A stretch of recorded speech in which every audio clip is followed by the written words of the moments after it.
Welcome to the Charlevoix Stories Project, a continuation of Charlevoix oral tradition. Today is Tuesday, June 8th, 2016, and we are at the Charlevoix Public Library. My name is David Miles, and we will be interviewing Anne Bandfield, a longtime resident of Charlevoix, her life here, her family's life here in Charlevoix, and what Charlevoix has meant to her while she was growing up. David. Welcome to the Charlevoix Public Library. Thank Into you. the room where we both went to kindergarten. That's true. We won't tell how many years ago. Well, I'm 39 and holding. I thought so. Yes. And holding, yeah. Well, one thing about this room we both remember is the fish pond that Yes, sat about 10 feet away from where we're sitting. it did.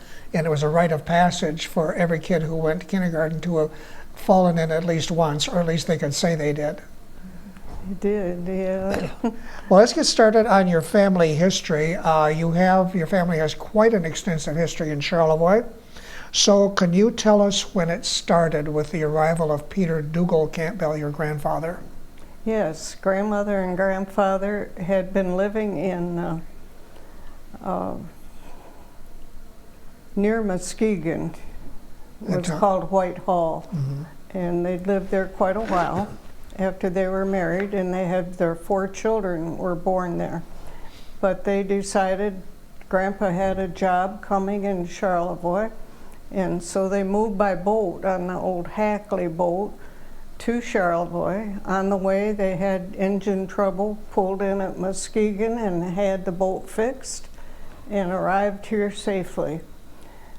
Grandfather and grandmother bought a house on West Dixon so that she could easily see his boat going to Beaver Island and returning safely. And that's where they lived for many years with their 4 children. Mm-hmm. The children were Ira, the oldest, Harvey Campbell next, Jeanette Campbell, and my dad. Dad was the youngest, obviously, and he loved Charlevoix above all things. And he had a lot of fun as a child growing up at the beach, more or less, because West Dixon was very close to Lake Michigan Beach on the north side.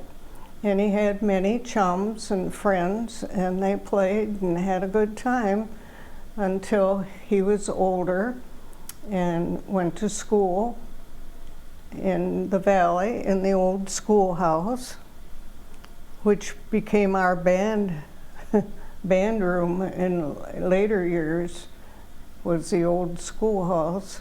Which is now the parking lot of the Charlevoix Public Library. It is. Yeah, I have pictures of it. And he had a wonderful childhood. His father ran the boat, had the mail contract to run the boat to Beaver Island. Do you remember the and year back. that he got that, the federal contract? Yes, it's on this.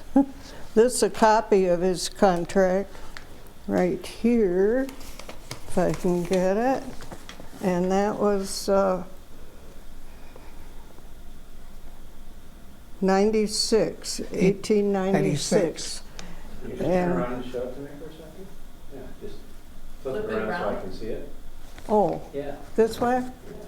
Mm-hmm. Is it better out of the Perfect. glass? Looks great. All right. And I noticed on this he was paid $11 a trip. And let's see, some other interesting things. He made $3,000. That was quite a hefty chunk of money back then. It was, and he had his own boat. At first he used the Hackley to go to Beaver Island, and then later he bought a boat called the Agitator. The Oval from Agitator. Booth Fisheries, and that was named the Beaver. And he ran that until his death. Well, just before that. 1 year before he passed away. Yeah, the ship burned at the dock, Wilbur's dock. I Yes, think which is it now was. the Beaver Island Boat Company dock. Mhm. And the fire was so intense it ignited the dock itself. It did. Yes. That's what I heard from you. Okay, so that is the way Dad grew up. Then as he was a little older, he was able to work on the boat as a deckhand, and he remembered many trips to Beaver Island and the fun he had. After that, he worked as second mate on the for Captain Finucane. Mm-hmm. On the Manitou. On the Manitou, which was a luxury liner actually in those days. Between Charlevoix and Chicago. Chicago, they stopped at Petoskey. And Harbor Springs and Mackinac Island. Mm-hmm. And they carried passengers. So after that, then Dad went to high school, had a lot of friends there.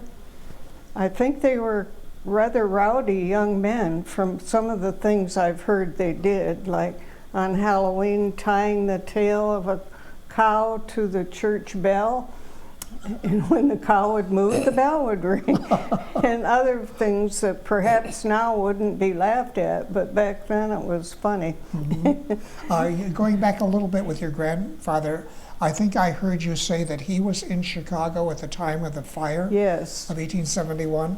Yes, he was, and I have a keepsake from that fire that Dad kept for me, and it was a little horseless horse, or a person wasn't on it when Grandpa picked it up in the fire, but it was a miniature replica of a little horse with a rider, and I have that at home.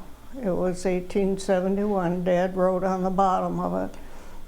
And Grandpa owned, before he came to Charlevoix, he had been in the boating business quite a while, and he owned tugs and scows and things of that nature. Because so much industry, things were done on the water. That's true. You know, before we had railroads and roads. Then when the railroads came and the automobile, it was different. But back then, the waterway was very important.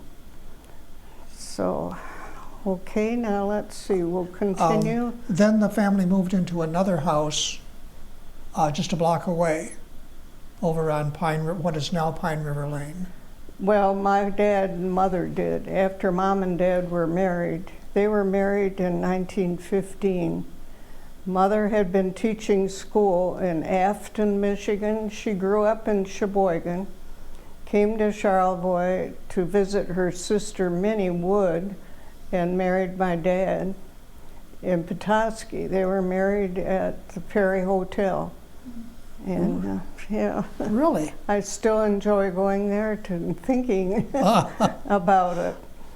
And you mentioned to me that what is now Pine River Lane started out as River Street. It was River Street, then it was River Place, and now it's Pine River Lane. Okay. And because there's no exit to that street, and I will continue to try to get the city to put something that says dead end or no exit, because strangers don't know that. And they drive down that street thinking they can go around the block. But when I lived in the Chestnut Cottage, we had huge chestnut trees, a huge oak tree, and then Grandmother built a summer house behind our house on the hill above the Chestnut Cottage. And they had their big home facing Dixon. And then we had another house next to the Chestnut Cottage, which is still there. Right. My cousin is making it livable so she can enjoy it. And so Grandma and Grandpa had 4 houses actually on that property. And let's see, the great thing about the Chestnut Cottage was that right over the riverbank, of course, was the channel where the boats entered and left Charlevoix Harbor. And we could go right down the hill, and I'll show you what it looked like then. This is a picture of the way the channel was at that time. And there was kind of, would you call that a bay, a little bay? Well, what happened was the federal government would, on the north side there, to the right of the boat, they would start the revetment out to Lake Michigan from that point, but since the Argo Milling Company owned that property, Right. they said that they did not have to put revetment in front of commercial property. So your house was right up on Right here. the right hand, at the right margin where those trees are, that is where your property was. So you could just walk right across the street and right down there, and your dad used to keep his 3 boats there. Oh yeah, first we had a little boat called the Jean, and then later Dad had a boat called the Nor'wester, and then the Beaver was the last one he had. Right. And but it was so convenient for us just to go over the hill. Right. And there was our boat. Of course, that's not that way anymore. Now, going back a little bit with your dad, Don Campbell, he was a very good friend of Earl Young, Yes, he who was was. Charlevoix's famous builder in stone. And they graduated high school together in 1908. Right. And then your dad went to what was called, MAC, Michigan Agricultural College, which is now Michigan State. University now. And Earl went to the University of Michigan. Yes. But neither one of them graduated. That's true. My father was taking civil engineering, and my grandfather decided that they would take a ship around South America to California, and they would be the captain and the first mate. My grandfather as captain. When they went to New York, they found that they thought the ship was not seaworthy, which turned out to be true later. So they didn't go. But so they came back to Charlevoix. But they discovered that the ship actually sank. It did sink off California. You know, So they were I have lucky. a picture of it someplace. They were yeah. lucky because they could have lost their lives on it. Yeah, they could have. So it was a miracle that they didn't go, really. It was wonderful. And then during World War I, your father was exempt from service because he had the expertise of being on the lake. So he actually, during World War I, tell the story about him going up the Erie Canal. Yes, he went to New York and got a job as captain of a tug that pulled, would you call them rafts? Or anyhow, he pulled things down the Erie Canal or the New York Barge Canal. On the barges were material for World War I, and it was going to Chicago and various other ports to be sent to Europe. So that was his war service That was his effort. I think this is what he was given. American Defense Society, patriotic service and financial aid by becoming a member of the American Defense Society for the United States of America, engaged in the World War for freedom and democracy. And this was his certificate that he received. That's priceless. Yes, it is. I'm fortunate to have a lot of things. Dad was a keeper. He kept everything. And I'm trying to sort out what the society can use here and what I can have to throw away and what I can take to California. Well, that deserves to stay in the family, certainly. It will. So, unfortunately, he had a tragic loss right after he was married. He had a Yes. son named Paul Daniel, and Paul, they were living in Chicago, and Dad was working for a bridge company that built bridges. And my baby brother came down with the flu that was raging everywhere at that the time. Spanish flu epidemic. Yes. 1918. And, he was alive and well one day and gone the next. So they brought him back to Charlevoix, and then Mom and Dad stayed in Charlevoix at that point, and Mother didn't want Dad sailing anymore. She was afraid of the danger of being on the Great Lakes. They were dangerous in storms. True. So, with the help of my grandmother, Dad bought a shoe store and became a shoe man in Charlevoix. This first store was on the corner of Park and Bridge. Mm-hmm. And then later, after Earl Young moved across the street, he bought that Van Pelt store, which is next to the bar Mm-hmm. and between the old bank and the bar. Mm-hmm. And he ran his store until he died.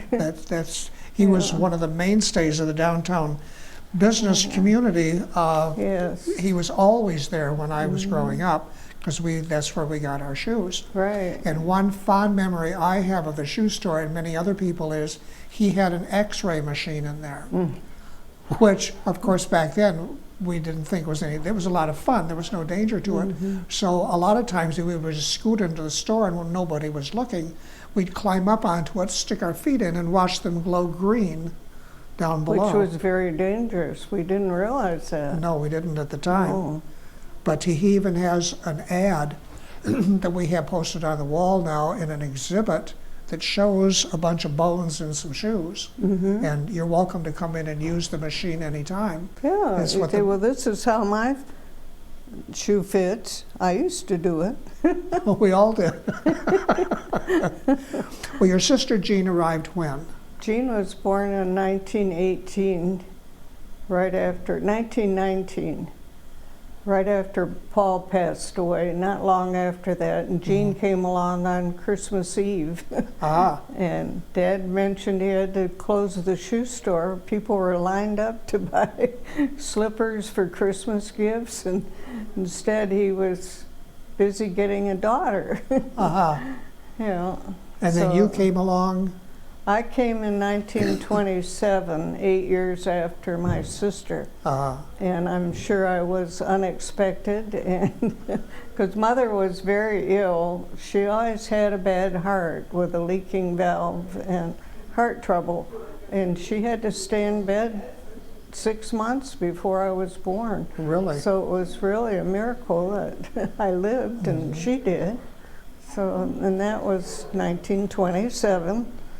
And of course, that was right before the Depression. 1929 was the big collapse of the banks. Mm-hmm. And the Depression and then World War II made a great impression on me and my life, because I was in high school during World War II. And I never forgot what happened. Well, you remembered rationing. Oh, rationing, yes. Shoes were rationed too. You had to have a ticket to get a pair of shoes. Gasoline, tires, sugar, all those things were rationed. Tell us about the rope sole shoes.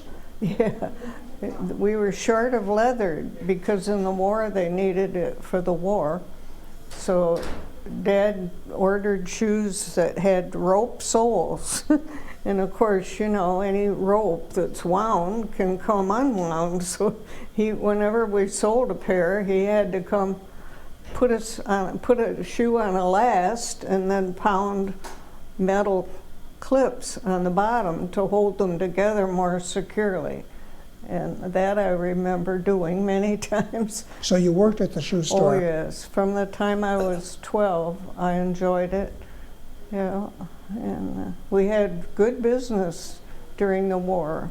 Many people made a lot of money in Detroit and Chicago and Cincinnati, and they came here for vacations, and they shopped in Charlevoix. You have one story about a family that was so ill-behaved he had to throw them out of the store. Yeah, that wasn't like my father, but so they were not always that well-behaved. But we had so many summer people also from the 1800s that owned homes here. And they were wonderful people, and I was fortunate to meet Ari Olds and Mr. Florsheim, the sisters that owned Verner's Ginger Ale were in Charlevoix. You also started working at the shoe store at a very young age. Can you tell us about that? Yes, I was 12 when Dad let me come down and learn the ropes of how to sell shoes and how to fit shoes. And he oversaw what I did, you know, and before the customer would leave, he always checked, be sure they had the right size. And we had to be careful that we had pairs put back in the boxes. Otherwise, that would ruin 2 pair if you had them missized. I never thought of that before. Yeah, it was quite a job because during the war, I can remember a man named Bowman. Mr. Bowman worked for us. He had been a shoe salesman. And we would go down to, was it not Mont's, but we would go to eat dinner. What was the name of that place? Across from Wood Brothers on the Parkside? restaurant. The Parkside? Yeah, the Parkside. And we would just throw the shoes in the corner and can come back later to sort them out because we were so busy. It was amazing. They were great years for business. But of course, for other things, it would be in wartime. And but at that time, I was in high school, and I had lots of good friends, mostly on Dixon Avenue. And I think I noted there where I met the Herrick family, moved to Charlevoix at about that time. Yes, Mr. Herrick was the new city manager. He was our new city manager, and they had 3 children, much to our delight. A boy called Dick, because his dad was Don Herrick, and a girl, Paula, my age, we called her Jackie, and then Roxanne, the little one, who had been quite a famous young child star. Her family had, the Herricks, before they came here, had taken Roxanne and the whole family to California for her to try out to be in the movies. And that was quite a thing to do at that time. I think the impetus for that was she was tested and found to have the highest IQ of any child tested to that point in the United States. Yes, she was. She was very bright, very brilliant, and she looked a lot like Shirley Temple when she was a little. She had curls, blonde curls. And there was a picture of her with Betty Davis and James Cagney in Life magazine. Right, I have copies of those someplace. And what did they plan, or what did Hollywood beckon for her to do? To be part of Our Gang the comedy. Our Gang series. Okay. But then after consideration, her parents decided it was not the life for her. So they declined the invitation and came back to Charlevoix at that time. And she went to kindergarten here too, in this room. I have a picture of her. Of her sitting right over on this sitting over bench. there. Yeah. Yeah, Roxanne. She went on to teach school and had her doctorate from Harvard and had 3 sons, three boys. And she became your sister-in-law. Yes, then later, Don Herrick, Dick Herrick, Don Herrick, it's the same person. His name is actually Donald W. And he went on into, he wanted to fly planes, but he didn't make that, but he did become, he was in the war. He was in, not the Air Force, but they called it, what they call it then. Reserve? No, it was, they had a different name for it at that time. Anyhow, he was in the service and gone quite a while, and then at that time, I had gone to Michigan State College. It was not a university yet. many of my friends from Charlevoix went with me to Michigan State, and it was a great experience. And then we were married in 1948, Don Herrick and myself, and 2 children were born here, Carolyn and Barbara, and then we moved to California.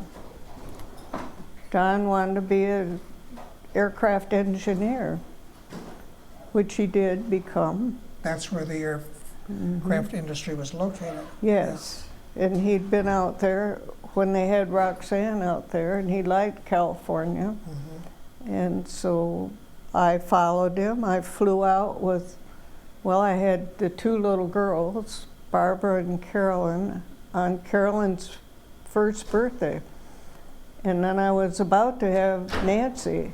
When I got out there, Nancy was born in Long Beach, California. And a year later, Bill came along. So I had 4 in 4 years, right to the day. Bill and Barbara's birthdays are on the 1st of July.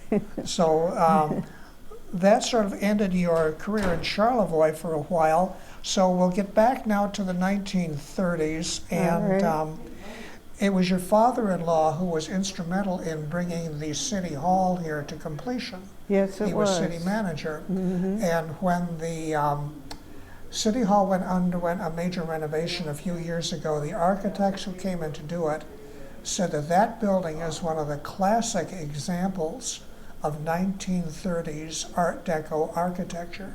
It's still a very good-looking building, I think. They said that you have an absolute gem. It is. In Charlevoix here of architectural history. Getting back to the shoe story, you have a very cute story to tell about Earl Young. Now, your dad and Earl Young were lifelong friends, but Earl could be a handful, as you well know. Yes, so I would say. He used to, your dad used to allow shoes out. The phrase was on approval, was it? Yes. So people who could try them on at home and then determine if they wanted to buy them. Keep them. So tell the cute story about Earl Young. Well, Earl was short of money at that time, trying to finish Boulder Park and do all that. So Dad was kind of clever. He told Mrs. Young she could take the shoes home on approval, but only take 1 shoe. He wanted to be sure he was going to be paid. My father had a Scotch background. Well, sometimes with Earl, that was a safe thing to do. Yeah, it was. He owed a lot of money in town for a while. So while you were working at the shoe store, can you tell us of some of the noted people that you waited on? Oh, yeah. As I mentioned, I knew Mr. Olds. Who was the founder of the Oldsmobile Company? The Loeb family, and they, well, the Verners that started Verner's Ginger Ale, they were 2 maiden ladies from Detroit. And there were many, many, well, the Quaker Oats people lived here in the summer. The stewards of the Inland Chicago Steel family, and so we had an opportunity to meet very many famous people, really, that we would not have met if we lived in the city. So I was fortunate to know them. And the Florsheim people had their summer cottage just maybe about 2 blocks away from you up on All Street. Well, I should mention too, during the Depression, we rented our houses. We were short of money like everybody else in the Depression. And so that was a good income to rent your house in the summer to people that came here. Our climate was good. They liked the small town atmosphere.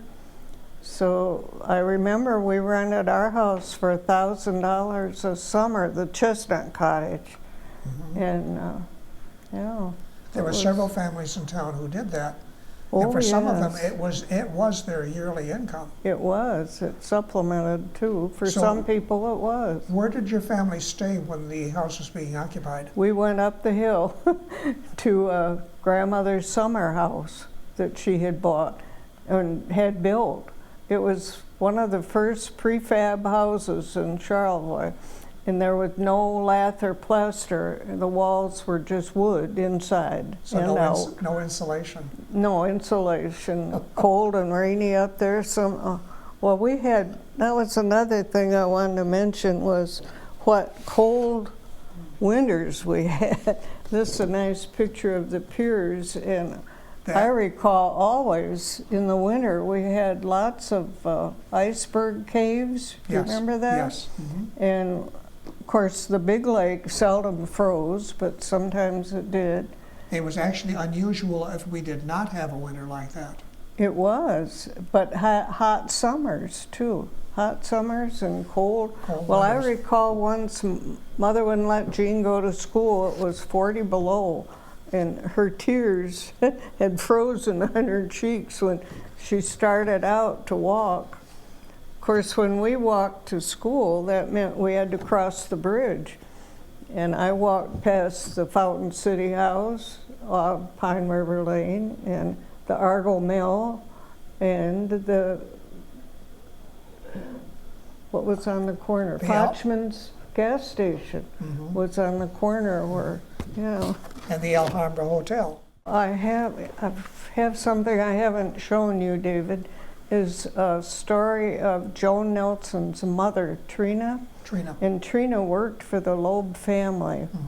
She was in charge of the household when they built the farms. Which was about 1917, 1918. And I have that written by Joan and her mother's writing that she kept in letters from Mrs. Loeb after the tragedy of the family. 1924. And he passed away. And then it tells in these letters that Joan's mother kept, and I have the copies, are all about building the family home and the architecture that went into it, and it's very interesting. So I think maybe the lady that owns the castle now would like to see that. And I hadn't read it until this year. Now, you were born 3 years after the tragedy, so you wouldn't have experienced any of it. Do you remember your parents maybe talking about it? Oh, yes. Well, listen to this. My mother taught the little boy that was murdered, Bobby Franks. Your mother taught him? Yeah, in the summer. She tutored Bobby Franks. And he's the one that was chosen to be the victim in the terrible murder at that time. Now, he came here to Charlevoix? Yes, they were here. Oh, I didn't know that. Yeah, the Franks were here in the summer. He was a cousin or a second cousin of, I think, Leopold, Nathan Leopold. It was some connection to Leopold. Yes. It was, of course, known as the Loeb-Leopold murder. And Clarence Darrow was the lawyer that managed to get them. Well, they didn't get the death penalty, but they did die in prison. Yeah, life plus 99 years. Yeah. And there's a movie about that. Compulsion. In a book, Compulsion. Yeah. No, I had no idea that Bobby Franks had ever come to Charlevoix. Yes. It's in my dad's biography, his autobiography. Okay. Yeah, and mentioning that. Now, during your school years, you had a girls' club. And it was called? The We Eight. The We Eight. E-I-G-H-T. There were 8 of us, and we just had a great time together. And I was telling you, once we went to the movie, we wore formals to go to the show in Charlevoix. You wondered why. I said, just for fun. Where else could we wear a formal except the J-Hop or something of that nature? Oh, and I went to the J-Hop with Archie Livingston, young Archie. And when I got home, Mother said, "You've been eating too much chocolate. You're breaking out." Sure enough, I had chicken pox. I was really sick with chicken pox. But I don't think anybody else got it from me. But I'd had it coming down with it at the J-Hop. That was junior hop, you had J-Hop. I remember those well. I think you mentioned to me once that during the Depression, things were so bad that people would pay your father with food Oh, yes. for shoes. The farmers would barter and give us food, meat or vegetables, potatoes, onions, things, and he would provide shoes for them. And that worked out well for both parties. And it happened with a lot of professional people in Charlevoix. I remember Dr. Saltonstall, who was a good friend of your dad's, would deliver babies out in the country and come back with produce, and that was his payment. Right. Because they had no money. Well, we were fortunate to have three wonderful doctors. Dr. Armstrong was our doctor, and then there was Dr. McMillan, and then later Gibbs Saltonstall, who was kind of a relative of ours from Sheboygan. And I should mention Mother fell on the 4th of July and broke her leg in 7 places above the knee. My mother did. And I was 5 at that time. And it was a really hard thing for our family because Mom ended up with crutches then. Dad made her crutches. And she always used them if she was outdoors. And also, she was lucky to have Dad in the shoe business because they had to order 3 shoes every time. Her feet were not quite right after that. And Daniel Green, she'd have 3 slippers. We'd have to give 1 pair away. They'd order 3 pair because she needed some of each. And later on, my sister had that problem. And Jean had polio. When I was 8, we took a trip to Niagara Falls, our only car trip. And it was very wonderful and very exciting. And I remember it well, but when we came home, Jean came down with poliomyelitis. And fortunately, she just had one leg smaller than the other, and she had 2 sizes of feet. So she always had 3 pair of shoes, 2, so she'd have the right. And then she found a woman in Sheboygan, and she had the opposite feet, so Jean would give all her shoes to that lady, and they were all used. Really? Yeah. But Jean and Chuck, well, my sister married Charles Carey, and he was in the Navy at the time. He was on the North Atlantic in a subchaser. And he said he was the only one that wasn't seasick on board the subchaser. And they had terrible storms at that time in the North Atlantic. But speaking of World War II, you told me the story once about one of these converted large lake boats that were converted into small-scale aircraft carriers that were used for training, I think probably out of Chicago, the base down there. But they used to come up into Lake Michigan, and one time one tried to get into Charlevoix, and it got stuck in the channel right in front of your house. the channel had a crook in it. You can see it in that photograph. Okay, a little bit here. And a certain wind would come up, and then a boat would get stuck in the channel. It couldn't go forward or backward. So they would lay in there overnight until the wind shifted, which it often did in the morning. And then they could maneuver out of the channel. And see, they took that out when they redid it, that big curve here. Yeah. Well then, So that boat was stuck, and then we had some others get stuck, the big ones that came through. well then you and Jean would just come out of your house, Yeah. walk across the street onto the edge of the embankment, and there was something about bones. Oh, my dog, Traddles, I always had a dog. And Traddles would, of course, greet the boats as they came through. He loved to go down there on the pier and watch the boats, but at this particular time, one was stuck crosswise in the channel, So Traddles went down, barked as usual, and the cook threw out bones to the dog out of the galley. From the boat. Yeah. And you and Jean would stand on the embankment, and you were close enough that you could actually talk to the sailors Yeah, on you board. could. Uh-huh. Those So- were the days with big ships coming in. So the Depression and the war years were very formative years for you because I think you told me that they instilled certain values in you Yes, that you I took think with they you to the rest did. of your life. Can you Being talk about careful, not being wasteful. We even saved our bacon fat in those days and took it to the grocery store, and they were for the war effort. They were used in munitions. that? Bacon fat? Yes, and you told me you took some down That's for your- right. for your mother. I remember, can? yeah, you jogged my memory on that Mm-hmm. one.